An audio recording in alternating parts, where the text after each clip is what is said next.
నమస్కారం, నేను మీ దాసరి కవిత. ఈరోజు ఎందుకు వచ్చినానంటే ఒకటి ఉందన్నమాట. సో అది క్లారిఫికేషన్ చేద్దామని వచ్చాను. అదేంటంటే బత్తలపల్లికి సంబంధించిన సర్వే నంబర్ 401 మీద నిన్న మాజీ ఎమ్మెల్యే కేతిరెడ్డి స్పందించారు కదా. ఈ స్పందించిన విషయం అందరికీ తెలిసినదే. సో స్పందించాడు, మళ్ళీ నువ్వేం చెప్తావు అనుకోవచ్చు. సో నేనేమంటానంటే 400 సర్వే నెంబర్ నాకు సంబంధం లేదు అనొచ్చు. ఇప్పుడు ఏదైనా డైరెక్ట్గా మాజీ ఎమ్మెల్యే కేతిరెడ్డి చేసేది ఏది డైరెక్ట్గా చేయరు కదా. ఇప్పుడు అతననే కాదు, ఎవరైనా అంతే. బీనామీల పేరు మీద ఇంకో పేరు మీద అట్లా ల్యాండ్ని రిజిస్ట్రేషన్ చేసేది అది అందరికీ తెలిసిందే. కొంతమంది ఇది నేను దొరకకూడదు అనే వాళ్ళు ఎవరైనా ఇండైరెక్ట్గా చేస్తారనమాట. అదేంటంటే అట్లా ఇండైరెక్ట్గా చేస్తారు.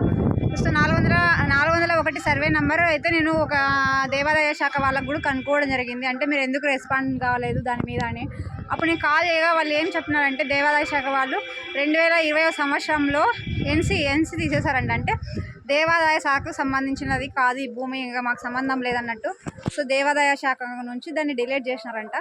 కాబట్టి మేము ఇన్వాల్వ్ కాము, మాకు సంబంధం లేదు అని వాళ్ళు అన్నారనమాట. ఇంకొకటి ఏంటంటే ఆ ల్యాండ్ మినిమామిడి అనే అతనికి ఒక 40 సంవత్సరాల అప్పుడు కర్ణాటక ఆంధ్ర సాంగ్కి సంబంధించిన భూమి ఇక్కడే బత్తలపల్లిలోనే కాదు, వాళ్ళు చాలా చోట్ల స్థలాలు కొని అట్లా పెట్టినారంట.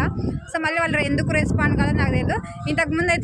ఇంతకుముందు అయితే దాన్ని లీగల్గా అంటే భూమి సుస్తు కడతామని కోర్టుకి వెళ్ళి బత్తలపల్లికి సంబంధించిన కోటి బాబు వాళ్ళు ఏం చేసినారంటే లీగల్గా అంటే మేము ఇలా భూమి సాగు చేసుకుంటాము, వచ్చిన దాంట్లో పంట తీసిన దాంట్లో మేము సుస్తు కడతామన్నట్టు కొన్ని ఏళ్ళు వాళ్ళు చేసుకున్నారంట. ప్రజెంట్ ఇప్పుడు ఏమైందంటే కేతిరెడ్డి ఎమ్మెల్యేగా ఉన్నప్పుడైతే బత్తలపల్లిలో 1B పట్టాలు అయితే 5 మంది మీద తీసుకోవడం జరిగింది. వాళ్ళు అంటే వాళ్ళ అధికారం ఉంది కాబట్టి అలా చేసినారు. వాళ్ళు ప్రజెంట్ ఇప్పుడు కూడా వాళ్ళ పేర్లే ఉన్నాయి, ఆన్లైన్లో కూడా వెతికితే భూమి దాంట్లో. ఇంకొకటి ఏంటంటే నాకు సంబంధం లేదని కేతిరెడ్డి అంటున్నాడు. అదేంది, ఎందుకు సంబంధం ఉండదు?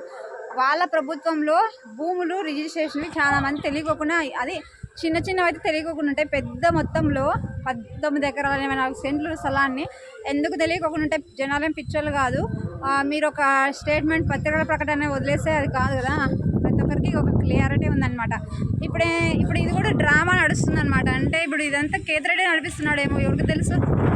కాబట్టి ఇప్పుడు దీంట్లో ఓనర్ అయితే మినిమామిడి అతను వచ్చి చెప్పాలి క్లియర్గా. అంటే జనాలకు పంచుతా అనేది వాళ్ళకి క్లారిటీ ఇస్తే జనాలకు కూడా ఒకటి అర్థమవుతుంది. అతను జనాలకే పంచుతాడని ఇక్కడ టాకు. సో ఇస్తే పర్లేదు అంటే లేని జనాలకు. అక్కడ ఎక్కువ శాతం టెంట్లు వేసుకునే వాళ్ళు కూడా ఇల్లు ఉండే వాళ్ళు వేసుకున్నారు, లేని వాళ్ళు కాదు. లేని వాళ్ళకి అది దక్కితే బెటర్ నా ఉద్దేశం అయితే. ఇంకొకటి ఏంటంటే ఎంఆర్ఓ కానీ ఆర్డీఓ కానీ వీళ్ళందరికీ ఒక క్లారిటీ ఉందంటే ఆ భూములు పంచచ్చా లేదని. వాళ్ళు ఎందుకు నిమ్మకు నీరెత్తినట్లుగా ఉన్నారు నాకు తెలీదు. వాళ్ళు బయటకు వచ్చి ఆ భూములు పంచచ్చు లేదో అని క్లారిటీ ఇస్తే అక్కడ టెంట్లు వేసుకునే వాళ్ళు వెళ్తారు కదా. ఒకవేళ ఇస్తానంటే ఉంటారు కదా. ఇవేమి చెప్పుకోకుండా వాళ్ళంతకు వాళ్ళు ఉంటే వీళ్ళు టెంట్లు వేసుకొని ఎన్ని రోజులని ఇలా ఉంటారు పనులు వదిలేసి చెప్పు. చాలామంది ఆ పూట అక్కడ ఉన్న వాళ్ళు కూడా ఉంటారు. వాళ్ళు కూడా పాపం వేసుకున్నారు, ఎందుకంటే వస్తాయేమో ఆశతో. అది క్లారిటీ ఎందుకు చేయడం లేదు ఆర్డీఓ కానీ ఇది ఇట్లా ఉందన్నమాట. కానీ కేతిరెడ్డి హయాంలోనే జరిగింది. సో కేతిరెడ్డి వాళ్ళ దాంట్లోనే బుకప్ అయితే అయ్యిందనమాట. సో ఇది అందరికీ తెలిసిన విషయమే. కాబట్టి దానికి సంబంధించిన అధికారులు స్పందిస్తే మేలు అని నేను అనుకుంటున్నాను. ఎందుకంటే ఇది పరిస్థితి. ఇంకొక ఆప్షన్ కూడా ఉంది.